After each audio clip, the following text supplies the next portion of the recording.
નમસ્તે મિત્રો, કેમ છો બધા? આશા રાખું છું કે તમે બધા મસ્ત હશો અને સ્વસ્થ હશો તમારી જિંદગીમાં. તો ચાલો એક નવી રેસીપી લઈને તમારી સમક્ષ આવી ગઈ છું. આજે આપણે બનાવીશું સાબુદાણા અને બટેટામાંથી પરોઠા બનાવીશું. એકદમ સ્વાદિષ્ટ બને છે અને વ્રત ઉપવાસ અને હમણાં તો નવરાત્ર ચાલી રહ્યા છે. તો આપણે નવરાત્રિમાં આ રેસીપીને બનાવીને ખાઈ શકીએ છીએ અને હેલ્ધી પણ છે. તો ચાલો મિત્રો બનાવવાની શરૂઆત કરીએ. તેના માટે 1 કપ ભરીને સાબુદાણા લીધા છે અને 1/4 કપ ભરીને મેં સિંગના દાણા લીધા છે. મીડિયમ ફ્લેમ પર તેને 5 મિનિટ આપણે શેકી લેવાનું છે. આ પ્રોસેસ કરવાથી સાબુદાણા આપણા સરસ રીતે મિક્સરના જારમાં પીસાઈ બી જશે અને જે આપણે પરોઠા બનાવશું તે ખાવામાં બિલકુલ ચીકણા નહીં લાગે. તમે તેને શેકશો નહીં તો આ પરોઠા ખાવામાં ચીકણા લાગે છે. તો તમે આ પ્રોસેસ જરૂરથી કરતા, તેને સ્કીપ ન કરતા. હવે ઠંડા કરી લઈ ત્યાં સુધી ચટણી બનાવી લઈ. 1 ટેબલસ્પૂન સિંગના દાણા, 3 લીલા મરચાં, 1 ઇંચ આપણે આદુનો ટુકડો લઈશું, તે નાખી દઈશું. તેનાથી સરસ આપણી ચટણી લાગશે સ્વાદમાં. 2 ચમચી આપણે દહીં નાખી દઈશું. 1 કપ ભરીને લીલા ધાણા નાખીશું, સ્વાદ અનુસાર મીઠું અને 2 ચમચા પાણી નાખી અને ચટણી આપણે સરસ પીસી લઈશું. તમારી પાસે જો દહીં ન હોય તો તમે લીંબુનો ઉપયોગ પણ ચટણીમાં કરી શકો છો. તે ચટણી 8 દિવસ ફ્રીજમાં રહે અને આ ચટણી 2 દિવસ ફ્રીજમાં રહેશે. ખાવામાં ખૂબ જ સરસ લાગે છે. સાબુદાણા અને સિંગદાણા ઠંડા થઈ ગયા છે. મિક્સરના જારમાં નાખી દઈશું અને પીસાય તેટલા તેને ઝીણા પીસવાના છે. કારણ કે સાબુદાણા ગમે એટલા પીસીએ તો તે હલકા કકરા તો રહે જ. એટલે તમે જેટલા પીસાય તેટલા તમે પીસી શકો છો ઝીણા. હવે 2 ચમચા જેટલું આપણે કોપરું હોય તેનું છીણ નાખી દેવાનું છે. સાબુદાણા પીસવા પછી જ કોપરું નાખવાનું છે, સાબુદાણા સાથે નથી નાખવાનું. હવે આવી રીતે કોઈ ચાળણી અથવા ઘરણી હોય તેનાથી તેને ચાળી લેવાનું છે. આ કરવાથી આપણે જે લોટ બાંધશું તે સરસ સ્મૂથ બંધાશે. કારણ કે આપણે તેના પરોઠા વણવા છે એટલે લોટને ચાળવો ખૂબ જ જરૂરી છે. તમે ચાળવા વગર કરશો તો નહીં બને પરોઠા. અડધી ચમચી આપણે જીરું નાખીશું અને 15થી 20 મીઠા લીમડાના પાન અને 1 ચમચી ચીલી ફ્લેક્સ નાખી દઈશું. મીઠા લીમડાના પાન છે તેને ઝીણા ઝીણા સમારીને નાખવાના છે. અને 3 મેં બાફેલા બટેટા લીધા છે. તેનાથી આપણા પરોઠા એકદમ સુપર સોફ્ટ બનશે અને ઠંડા થવા પછી પણ એટલા જ પોચા રહે છે. તો તમે જરૂરથી તેમાં બટેટાનો ઉપયોગ કરતા અને તેનાથી સ્વાદિષ્ટ પણ બને છે. સ્વાદાનુસાર મીઠું નાખી દઈશું અને બધી સામગ્રીને આવી રીતે સરસ રીતે મિક્સ કરી દઈશું. મિત્રો, તમે આમાંથી જે વ્રતમાં ન ખાતા હો, ઉપવાસમાં ન ખાતા હો, તે સામગ્રીને તમે સ્કીપ પણ કરી શકો છો. હવે આપણે થોડું થોડું પાણી નાખી અને તેનો લોટ બાંધી લેવાનો છે.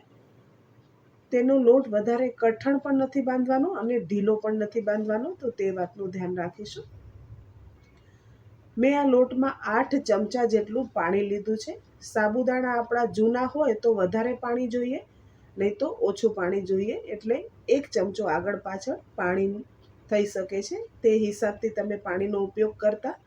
હું તમને અંદાજ આપું છું. મને 8 ચમચા જેટલા પાણીનો ઉપયોગ થયો છે. 10 મિનિટ મેં લોટ છે તેને રેસ્ટ આપી દીધો છે અને તમે જોઈ શકો છો આપણો લોટ હવે સરસ થઈ ગયો છે અને તેમાં હલકું બાઇન્ડિંગ પણ આવી ચૂક્યું છે. પણ લોટને એક વખત તમે સરસ રીતે મસળી લેજો. કારણ કે આ લોટમાં ઓછું બાઇન્ડિંગ હોય, કારણ કે આમાં ગ્લુટન ફ્રી હોય સાબુદાણા એટલે.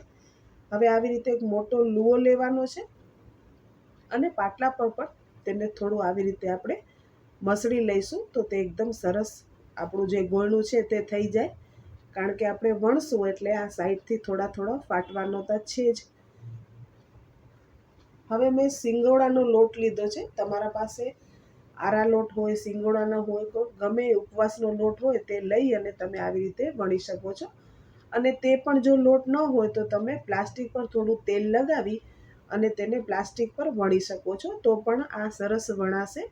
હવે આવી રીતે સાઈડમાં જે ક્રેક્સ આવે તેને સરસ આવી રીતે તેને કરતું જવાનું છે. તમે વિડીયોમાં જુઓ છો તે પ્રમાણે. હવે હલકા હાથથી આપણે પરોઠાને વણવાનું છે. તો પરોઠું એકદમ સરળતાથી વણાઈ જશે. ચોટશે નહીં બહુ, પણ હલકા હાથથી તેને વણવાની જરૂર હોય છે. હવે મારી પાસે આવું ઢાંકણ હતું, તેનાથી હું તેને કટ કરી લઈશ તો જે સાઈડનો ક્રેકનો ભાગ છે તે નીકળી જાય અને લુકવાઇઝ પણ પરોઠા આપણા સરસ લાગે. એટલે હું આવી રીતે કટ કરી રહી છું. તે ટોટલી ઓપ્શનલ છે, તમે ચાહો તો તેને કટ કરી શકો છો, નહીં તો તેને સ્કીપ પણ કરી શકો છો. એક સાઈડ મીડિયમ ફ્લેમ પર તવાને ગરમ કરવા રાખી દીધો હતો અને આવી રીતે પરોઠાને હલકું આપણે શેકાવા દઈશું નીચેથી અને તેને ફેરવી લઈશું આવી રીતે. મિત્રો, તમે ચાહો તો આને ઘી તેલ વગર શેકવા વગર પણ ખાઈ શકો છો, પણ હું તેમાં હલકું હલકું ઘી ઉપરથી લગાવી રહી છું તો તે ખાવામાં ખૂબ જ સ્વાદિષ્ટ લાગે. તમે ચાહો તો રોટલીની જેમ એમ જ શેકી અને ઉપરથી ઘી લગાવીને ખાઈ શકો છો અને વગર ઘીએ પણ તમે ખાઈ શકો છો પરોઠાને, તો પણ સરસ લાગે. તમે જોઈ શકો છો નીચેથી પરોઠું સરસ શેકાઈ ગયું છે. હવે આપણે ઉપરથી ઘી લગાવી દઈશું હલકું હલકું. અને મિત્રો, આ પરોઠા છે તે સરસ ફૂલેલા ફૂલેલા બને છે અને ખાવામાં ખૂબ જ સ્વાદિષ્ટ લાગે છે. હવે ફેરવી અને બંને બાજુથી આપણે પરોઠાને સરસ શેકી લેવાનું છે કે અંદર સુધી સરસ શેકાઈ જાય અને કાચું પણ ન લાગે. તમે જોઈ શકો છો આવી રીતે સરસ પરોઠાને બંને બાજુથી આપણે શેકી લેવાનું છે. આવી રીતે આપણે વારાફરતી બધા પરોઠાને શેકી લઈશું. તમે જોઈ શકો છો બધા પરોઠા મારા ફૂલેલા ફૂલેલા બન્યા છે. અને મિત્રો, આને બનાવતા વાર પણ નથી લાગતી. આપણે સાબુદાણાને પલાળવા પણ નથી પડતા. ઇન્સ્ટન્ટ આપણે આ બટેટા બાફેલા હોય તો તરત આપણી આ રેસીપી બનીને તૈયાર થઈ જાય છે. અને આ જે સાબુદાણાના વડા ખાય તેનાથી પણ આ રેસીપી એકદમ સ્વાદિષ્ટ લાગે છે અને એકદમ પોચા પોચા બને છે. તો મિત્રો, જોતાં જ ખાવાનું મન થઈ જાય તેવા તમને સાબુદાણા અને બટેટાના પરોઠાની રેસીપી કેવી લાગી કમેન્ટ કરીને મને જરૂરથી કહો. વિડીયો સારો લાગ્યો હોય તો વિડીયોને લાઇક, શેર અને સબસ્ક્રાઈબ કરવાનું ના ભૂલશો. બાજુમાં રહેલા બેલ આઇકનને જરૂરથી પ્રેસ કરજો, તેથી તમને મારી આવનારી રેસીપીના નોટિફિકેશન મળે. ચાલો મિત્રો, ફરી મળીએ આવી નવી અને ઇન્ટરેસ્ટિંગ રેસીપી સાથે. ત્યાં સુધી આવજો. Thank you for watching.